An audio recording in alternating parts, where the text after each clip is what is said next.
As an ethical dilemma that affects the digital environment, I would like to suggest the topic of conflict minerals. Because a lot of our products, semiconductors, phones, screens, and so on, come from a part of the world where there may be strife, there may be poor economic conditions, and we like to have cheap consumer electronics, but what are we willing to pay, especially when the cost is not paid by us? Or as a business, you may find that the supplier acts unethically, and there's nothing wrong with it. From a North American point of view, you're not going to be put in jail, but possibly publicly it could be a scandal. And then what's the right solution? So the one issue is that of conflict minerals, and they are metals from a conflict zone in the world. So hopefully by the end of this you'll be able to understand how to evaluate both sides, get the facts, and then explain what your opinion is in a coherent way. So if you choose to investigate this issue as your ethical case study, you'll be able to get the facts and explain your issue. If you choose the other issue that's in the assignment, that's up to you. So tantalum and coltan. The coltan is used to create tantalum, which is a key ingredient in electronic circuitry. It's a $2 billion market. And it comes from Eastern Congo. About 80% of the world's coltan is in Africa and mostly in the Eastern Congo. And furthermore, there's another $25 trillion in minerals that have yet to be mined. And here you can see some of the big mining sites in Uganda and Tanzania and Burundi and Rwanda and the Congo. And so you can see how it's all spread out and the different locations. Bigger circles are bigger mines.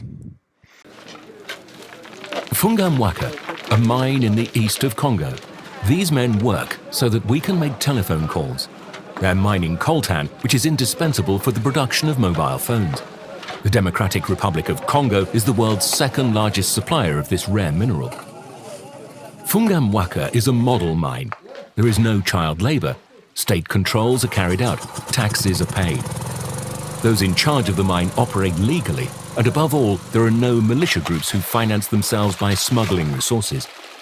The long civil war is the biggest problem in East Congo, funded by the resource wealth in the ground. 90% of the mines are managed by small-scale miners in remote border areas, an El Dorado for rebel groups who demand a share of the yield and sell it on the global market via neighboring countries like Rwanda. Audrey Bialura has been working in Fungamwaka since November 2014.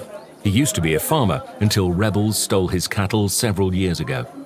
He now has to work as a mine laborer, and he lives in the mining town of Numbi in a simple wooden shack without a mattress. During the boom days, miners could still earn good money here, but since the dream of new gold has come to an end, most of them just run up debts. I've earned nothing so far. Instead of that, I've had to borrow money from the boss to pay for my mining license and rent and food. Life is expensive in Numbi, and the yield from the mine is much too low. A legal mine is managed by a cooperative. Entrepreneurs lease parts of it and hire workers like Audrey to mine them. The profits are split. 50% goes to the entrepreneurs. The ore is separated from the sand with a shovel, just like in the old gold-digging days. The price of tin has dropped to €5 a kilo in the provincial capital. At least coltan still fetches €20. SESCAM, the national authority overseeing the mining industry, registers the minerals that leave Fungamwaka and seals the plastic bags. But local dealers immediately open the bags again. First, to remove any dirt and iron, and then to separate the valuable coltan from the cassiterite with the help of a simple magnet. This is where the control system breaks down and a grey area begins. Large amounts of minerals are transported from illegal mines to official mining zones at night. How can this be prevented? Bukavu, provincial capital of South Kivu. In the yard of the Geological Museum, the Federal Institute for Geosciences and Natural Resources from Hanover has established a laboratory which can determine the origin of ores.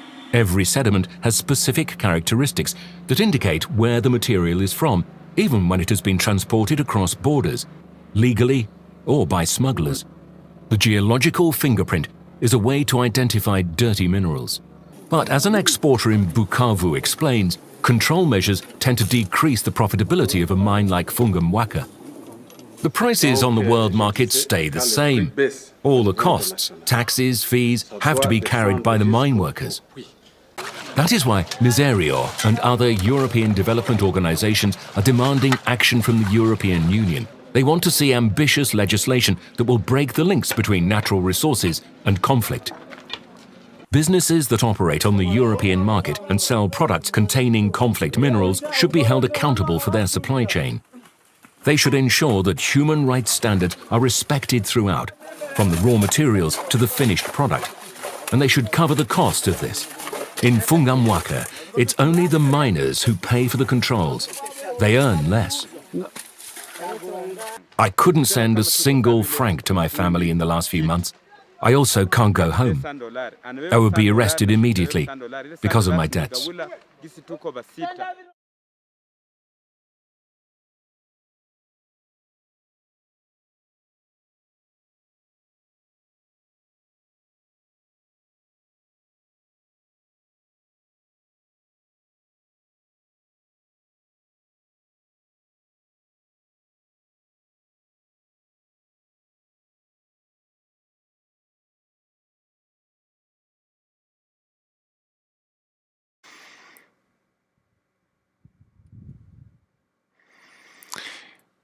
So,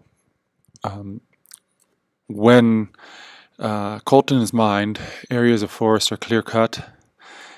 Animals such as gorillas have been hunted for food, for the miners or for the rebels that are also fighting in the conflict. It is strip mined, so that means you just dig up the ground and leave it behind. There are tailings ponds of toxic materials. It causes extensive damage. Right now it's about $400 per kilogram. However, the average worker who's mining this makes, $50 a week. So they're mining quite a bit of coltan, which is sold around the world to companies for $400 a kilogram, but they're only making $50 a week. Now, why would they do that? Why would they work in tough environmental conditions? Well, because $50 a week is much more than $10 a month that the average worker would get. So this all came about in the Second Congo War from 98 to 2003, and the war is officially over, but fighting is continued. So as a result of the fighting, you need to pay soldiers, you need to pay for vehicles, you need to pay for weapons, and mining coltan in the areas that these armies control can pay for to keep the fighting going. It's smuggled out of the country, so officially the countries do not permit the export of it, but it gets smuggled out by the same forces that want to sell it for profit, and so it's a big, lucrative market. So once you get a metal, you can't really determine where it came from. So you can't determine what source of the coltan, was it legitimate or illegitimate. As a precaution, a lot of phone companies have started to use Australian coltan, which is sort of a similar environment to the Eastern Africa, but obviously the area is much more controlled, the environment is protected, and wages are higher. Here's what it looks like. So obviously if you received a shipment of that tomorrow, you would not really be able to trace where it came from with, it's it's kind of a lump of coltan at the moment. So one thing that smartphone companies have thought about is fair trade, where you pay the miners a living wage. And so the fair trade coffee is also very common. That's something that Starbucks stands for. Conflict free diamonds at jewelry stores. And here's something called Fairphone. It is a totally fair trade phone. So you could maybe look up the price of Fairphone and compare it to the price of another phone, because a lot of us, we're not going to be held accountable for this, but maybe some people might choose the cheaper phone or the phone with less features, because that's more important to them than where things came from. And again, it's up to you, but you want to be comfortable with your process. So at the end, to just check your understanding, what are some of the key ethical issues here? You want to get the facts straight. The first step is to establish the facts. Then, if you've picked this, or even you can just think about this, if you've been reviewing this as part of the at-home class, would you buy a smartphone made with unknown coltan?